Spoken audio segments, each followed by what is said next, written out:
Hello, good evening दोस्तों, good evening my students.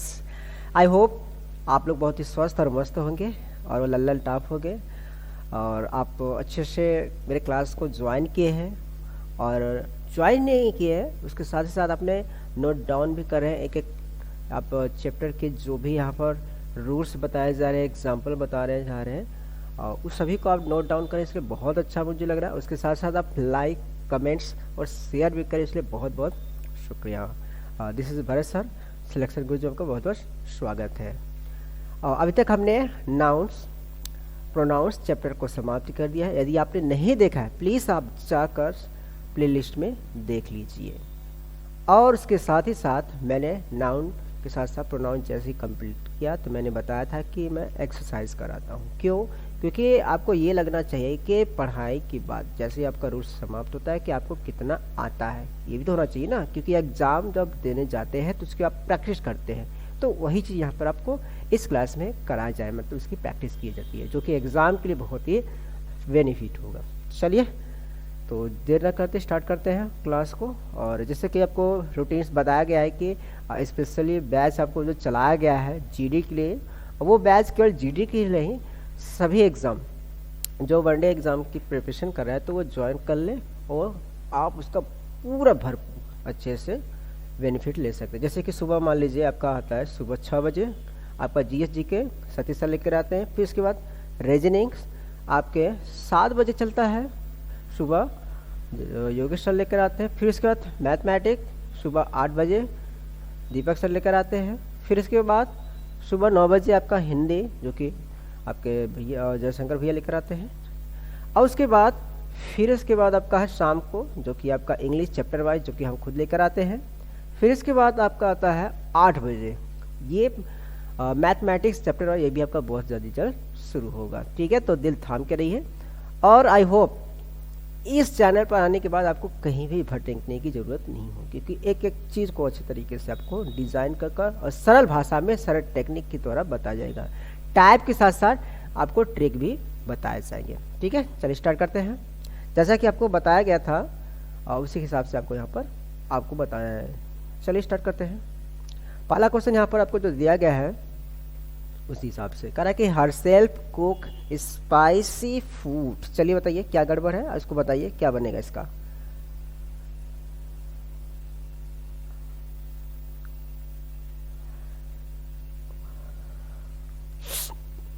सीधी सी बात है, मैंने कल की क्लास में बताया था उसी के हिसाब से बनेगा।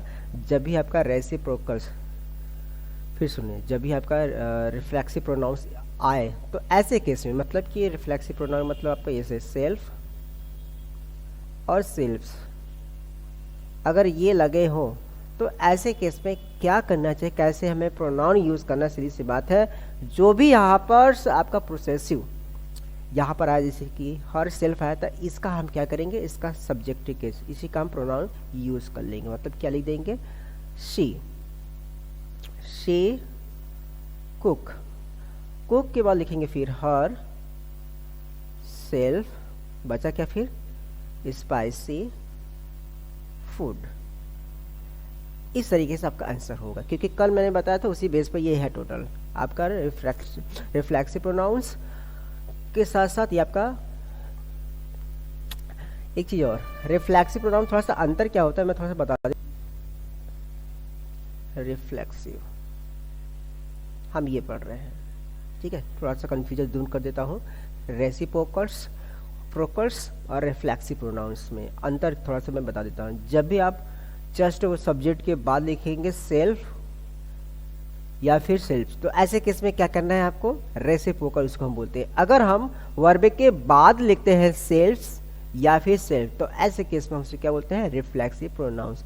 जब भी आपको इस तरीके से वाक्य कहे कि यहाँ पर गड़बड़ है, कैसे आपको बनाना है, सीधी सी बात है प्रभु, ऐसे केस में जो भी आपका आया है ऐसे इस केस में, तो सीधी सी बात है इस वर्ब को पहले लेकर आओ, इसके वर्ब के पहले इसके साथ जो भी आया है, हर सेल्फ आए तो सी लिखिएगा, माई सेल्फ आए तो आई लिखेगा, देम सेल्फ आए, दे सेल्फ आएगा तो दे लिखेगा, आवर सेल्फ आएगा तो वी लिखेगा। तो ऐसे केस में आपको बनाना है कब, वर्ब के जस्ट पहले। तो इसी को बोलते हैं हम क्या, रिफ्लेक्सिव प्रोनाउन। और यहीं पे ये गड़बड़ भी है, ठीक है। तो इसको क्या बनेगा, she cook her self spicy food.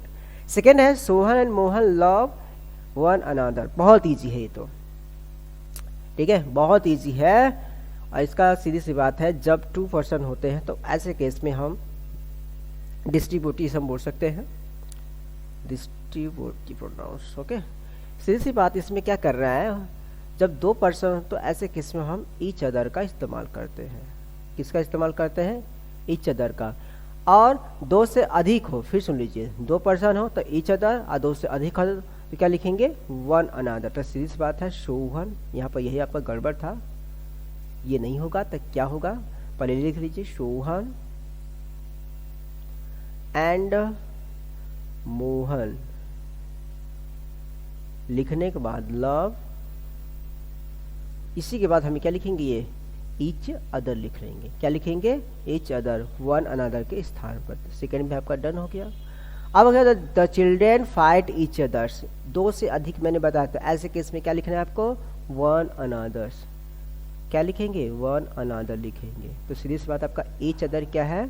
यही गड़बड़ है आपका, ईच अदर नहीं यूज होगा। सीधी सी बात है, क्योंकि यहाँ पर चिल्ड्रेन्स है, कितने? दो से अधिक है प्रभु, प्लूरल्स है, इसलिए सीधी सी बात है, द चिल्ड्रेन फाइट होने के बाद यहाँ पर क्या हो जाएगा?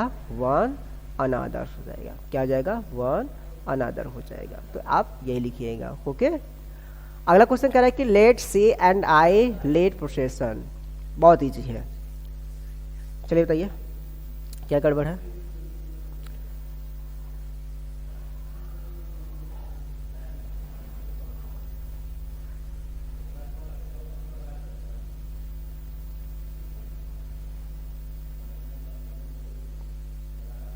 सीधी सी बात है, जब भी आपका लेट शब्द आए, ओके, जब भी आपका लेट, लाइक दैट आपका प्रीपोजिशन की तरह यूज करते हैं हम इसको, तो जब भी ये शब्द आए लेट, तो ऐसे में क्या करते हैं, ऐसे वर्ब के रूप में इसको लेकर हम क्या करेंगे, इसके पास जो भी लेट शब्द के बाद आएगा क्या?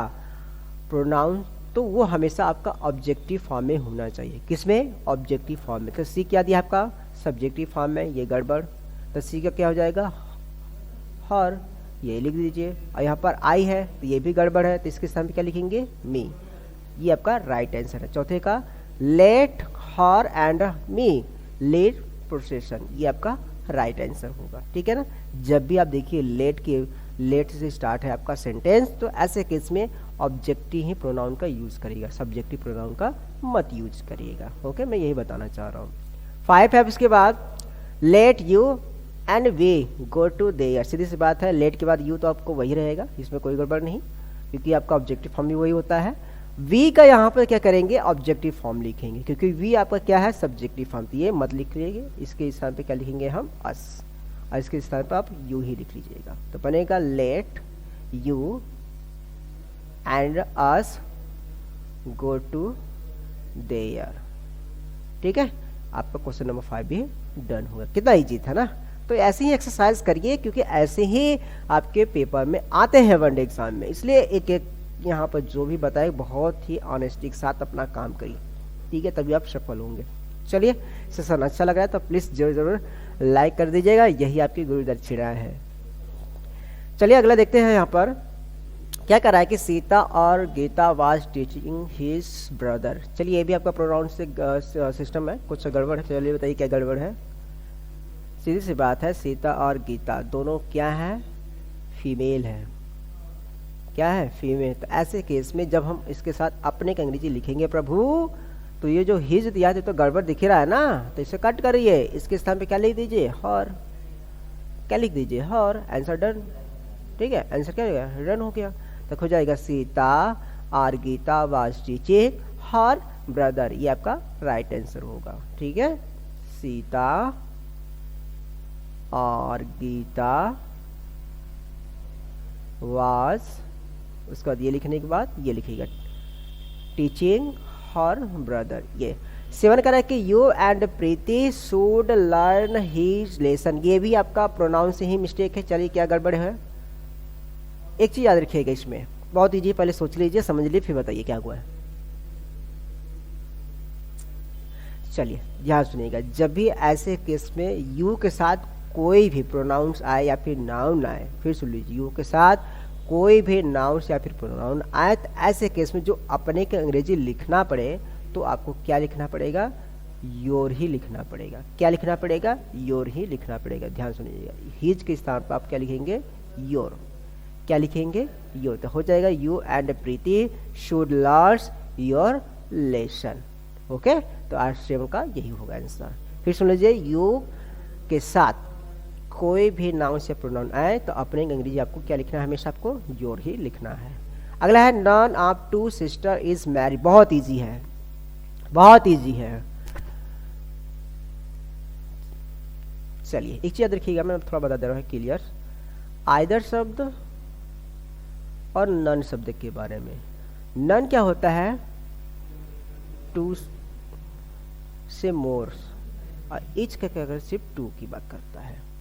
अगर टू पर्सन्स तो थिंग्स की अगर बात की जा रही हो तो हम आइदर्स का इस्तेमाल करेंगे।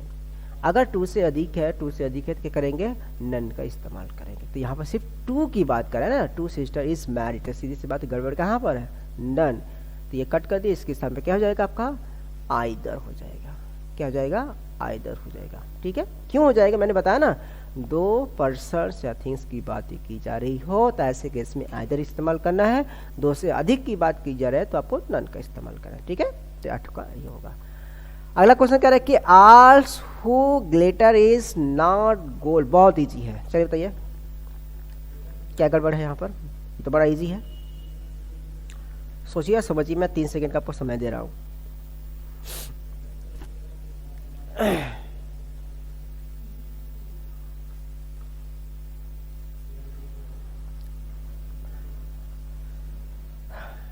चलिए बहुत इजी है, बता देता हूँ क्या है। एक चीज याद रखिए, जब भी आपने देखा आल के बाद आपका, ठीक है, आल देखा, एनी देखा, एनी के बाद आपने देखा नन। क्या देखा, नन। नन के बाद नथिंग। क्या देखा, नथिंग देखा। फिर सुन लीजिए कौन कौन सा है, नथिंग, एक और लिख लो, ओनली। फिर से लिख, कौन कौन सा है, आल, एनी, ओनली, नथिंग और नन। मैं साफ साफ फिर से लिख दे रहा हूँ तो आपको क्लियरिटी समझ में आ जाएगी क्या क्या मैंने लिखा यहाँ पर। ठीक है, साफ साफ। चलिए पहला हो गया आपका आल, एनी, नन, उसके बाद नथिंग। ओके, और कुछ बचा, 1 2 3 4, उसके बाद एक और बचा है आपका ओनली। अगर ये 4 शब्द आपको दिखाई दे, 4 वर्ड्स ऐसे दिखाई दे तो प्रभु इनके बाद हम जो भी प्रोनाउन यूज करेंगे वो हमेशा क्या होना चाहिए, आपका डैट होना चाहिए। क्या होना चाहिए, डैट होना चाहिए। क्या होना चाहिए, डैट। इसलिए प्रभु आल के बाद जो आपको दिया है हु, आपका गड़बड़ है, यही गड़बड़ है। तो इसके स्थान पे क्या हो जाएगा, डैट प्रोनाउन हो जाएगा। ठीक है, तो आल के बाद यहाँ पर लिखेंगे क्या, डैट। तो all that glitter is not gold. जो सभी चमकने वाली होती है वस्तु वो क्या सोना होती है, नहीं होती है। तो वही बता रहे हैं, सभी चमकने वाली चीज सोना नहीं होती है। तो यही चीज यहाँ पर कह रहा है। तो 9 हो गया। 10 है कि there is nothing which attracts me. बहुत ईजी है, सेम इसी बेस पर है। ये मैं आपको लास्ट क्वेश्चन SW के रूप में दे रहा हूँ। आई होप आप इसे जरूर जरूर कमेंट करेंगे। तो ये आज का सेशन यहीं पर रहा, और आपने 10 में से कितना किया आप जरूर जरूर कमेंट में टाइप करें। ठीक है, तो मिलते हैं नेक्स्ट क्लास में, और वर्ब की क्लास में मिलेंगे हम नए चैप्टर के साथ, नए उम्मीद के साथ। और आप अपने स्वास्थ्य का ख्याल रखिएगा, क्योंकि अगर स्वस्थ रहेंगे तभी आप मेरी क्लास को ज्वाइन कर सकेंगे। ठीक है, तो मिलते हैं वर्ब चैप्टर के साथ, तब तक के लिए ख्याल रखिएगा। टाटा, बाय बाय, जय हिंद, जय भारत।